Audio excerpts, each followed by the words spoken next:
Découvrons maintenant une autre équation, cette fois-ci du type x au carré égale a. Cette équation va admettre plusieurs solutions, mais ces solutions vont dépendre de la valeur de a. Par exemple, dans un premier cas, si a est positif, donc x au carré par exemple est égal à 15, 15 est bien positif, alors cette équation va admettre deux solutions, x égale racine carrée de a et x est égal à moins racine carrée de a. Donc par exemple, si a est égal à 15, x au carré égale 15 va admettre deux solutions, x égale racine carrée de 15 et x égale moins racine carrée de 15. Un autre cas, si a est égal à 0, donc par exemple, x au carré est égal à 0. Alors là, dans ce cas-là, cette équation va admettre une unique solution, x est égal à 0, bien évidemment. Dernier cas, si a est négatif, donc par exemple, x au carré est égal à moins 3.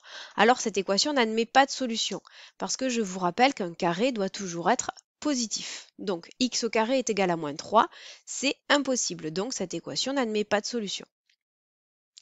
Comme exemple, si je dois résoudre l'équation x au carré égale 16, donc 16 est positif, donc l'équation admet deux solutions, x égale racine carrée de 16 et x égale moins racine carrée de 16.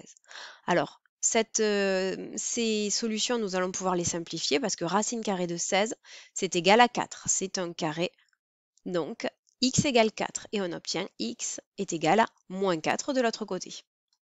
Maintenant, si je dois résoudre l'équation x au carré est égal à moins 6, donc a est égal à moins 6. Or, on a dit qu'un carré était toujours positif, donc cette équation n'admet pas de solution, tout simplement. Dernière équation, x au carré est égal à 0, donc là, a est égal à 0, donc cette équation admet une unique solution, x égale 0.